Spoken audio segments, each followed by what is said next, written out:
You are currently lying to yourself, and deep down, you already know it. You have this massive, ambitious goal in your head. Maybe you want to launch a side hustle, finally get into peak physical shape, or completely fix your broken GPA. But instead of actually doing the work today, you are preparing. You are spending hours organizing your digital workspace, buying pristine new notebooks, downloading 3 different aesthetic habit tracking apps, and watching endless curation videos about morning routines. You tell yourself that you are just getting ready, that you need the perfect strategy before you take action. But let us call it what it actually is. It is not preparation. It is terrifying, paralyzing fear disguised as productivity. You are not waiting for the right moment. You are just terrified of finding out what happens if you try your absolute hardest and still fail. Think about it honestly. How many times have you said, I will start fresh on Monday,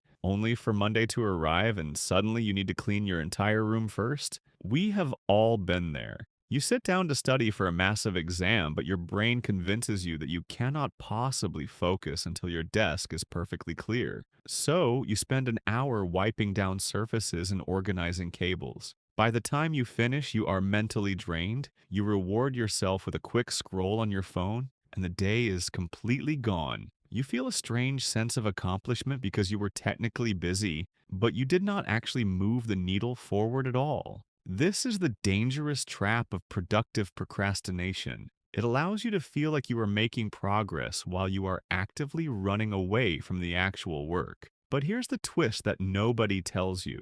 The perfect moment you are waiting for does not exist. It is a mirage. If you keep waiting until you feel completely ready, you will be waiting for the rest of your life. The real secret to breaking out of this endless loop of hesitation isn't a better calendar app or a new morning routine. It requires something much deeper, a radical psychological pivot that changes how you view yourself at a core level. If you are tired of watching your potential slip away while you sit on the sidelines, you need to understand the brutal truth about why you are stuck, and it all starts with a hidden flaw in how your brain processes identity. 145. The psychology of the trap. To understand why we do this, we have to look at how our brains are wired to protect us. Your brain hates discomfort. It treats the risk of failure exactly like a physical threat. When you think about starting a massive new project, your subconscious immediately starts screaming. It realizes that if you actually try and fail, your ego will take a massive hit. So it invents a genius defense mechanism called preparation. If you are constantly preparing to start, you never actually have to put your skills to the test. You get to keep living in a fantasy world where you are incredibly talented and successful. You just haven't started yet. It is a highly comfortable place to be, but it is also a graveyard for your dreams. Let us look at a real world example that hits close to home for anyone trying to build something online. Look at how content creators fail consistency. A young creator decides they want to start a YouTube channel. They spend 3 weeks researching the absolute best camera gear, scripting the perfect video, designing 20 different thumbnail variations, and editing a 5-second intro until it looks like a Hollywood movie. They are working 12 hours a day on this. Finally, they post the video and it gets 12 views. They are absolutely crushed. The pain of that failure feels so intense that they immediately stop uploading. They tell themselves they just need to learn more about the algorithm before trying again.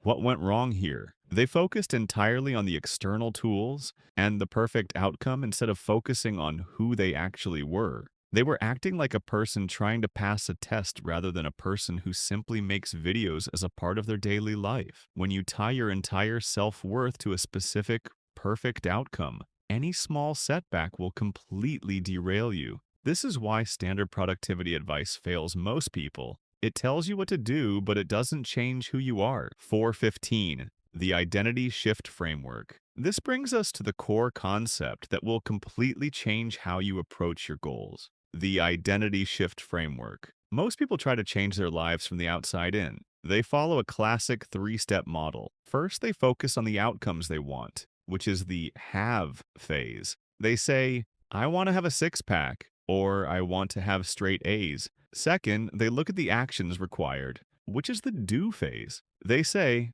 To get that, I need to go to the gym, or I need to study every night. They completely ignore the deepest layer, which is the B phase, your fundamental identity. When you work from the outside in, you are constantly fighting against your own self image. If you view yourself as a lazy student who hates studying, forcing yourself to sit down for a 4 hour study session feels like absolute torture. You might pull it off for a day or two using sheer willpower, but eventually, your brain will revert right back to its default programming. Willpower is a finite resource, and it burns out incredibly fast under stress. You cannot outdiscipline a self-image that contradicts your goals. If you secretly believe you are a failure, you will eventually find a way to self-sabotage your own progress to prove yourself right. The identity shift framework flips this entire model completely upside down. You do not start with what you want to achieve. You start from the absolute center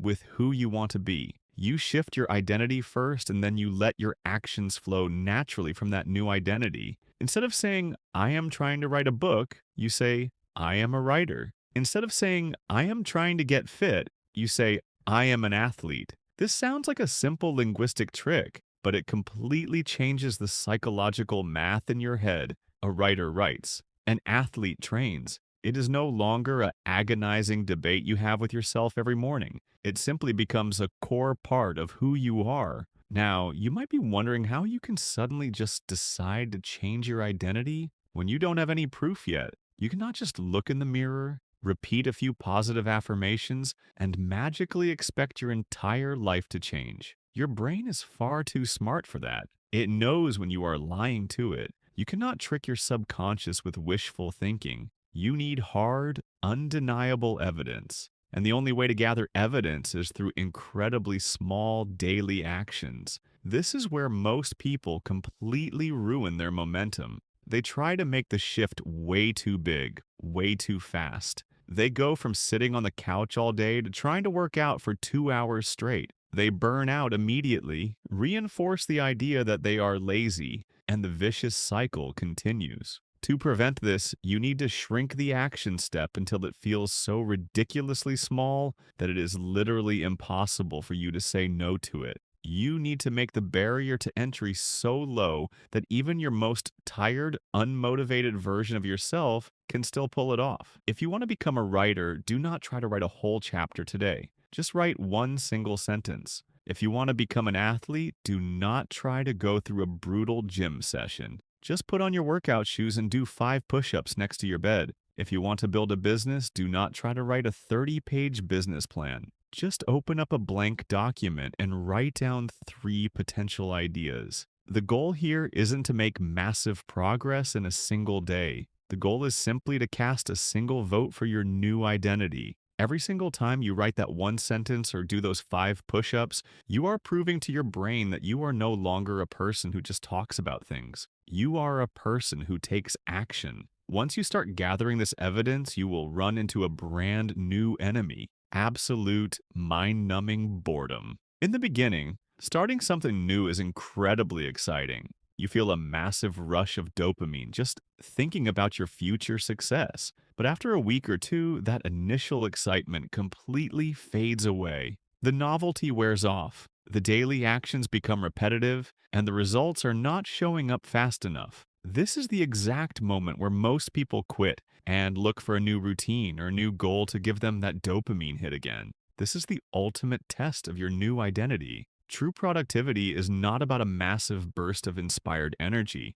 It is about your ability to show up and do the incredibly boring, unglamorous work on the days when you absolutely do not feel like it. Elite performers do not have more motivation than you do. They just have a completely different relationship with boredom. They expect it, they accept it, and they do the work anyway because their identity demands it. An amateur only works when they feel inspired. A professional works on a strict schedule regardless of how they feel. When you shift your identity, you stop looking for immediate external validation. You stop checking the view count after every upload, and you stop looking in the mirror after every single workout expecting to see a change. You start finding a deep sense of pride in the sheer repetition of the habit itself. You learn to love the process of showing up, May. The magic you are looking for is completely hidden inside the exact work you are currently avoiding. The compounding effect of these tiny, boring actions is what eventually creates the massive, life changing transformations that look like overnight success to everyone else on the outside. 11 o'clock, your shift starts tonight. So let us cut through all the remaining excuses right now. You do not need another tutorial. You do not need to read another self help book, and you absolutely do not need to wait until next Monday to get your life together. You have all the information you could ever possibly need to take the first step. The only thing truly holding you back from your potential is your own refusal to step into the arena and risk being bad at something before you get good at it. You have to be willing to be a clumsy beginner if you ever want to become an expert. I want you to try something incredibly specific tonight. Pick the one major goal that you have been avoiding and putting off for weeks. Do not plan out a massive strategy for it. Do not try to fix everything all at once. Just find the absolute smallest, most immediate action step you can take right now to move it forward. Spend exactly 2 minutes doing it before you go to bed. Write one line of code, read one single page of your textbook, or clean off just 1 square foot of your desk. Prove to yourself right now that you are a person who takes action instead of a person who just dreams about it. Stop preparing to start. You are entirely capable, you have the tools, and the fear you are feeling is just a sign that the goal actually matters to you. Let go of the need for a perfect outcome. Embrace the beautiful mess of the beginning, and let us finally level up together. Clear the calendar, close out the extra tabs, and go take that first step right now.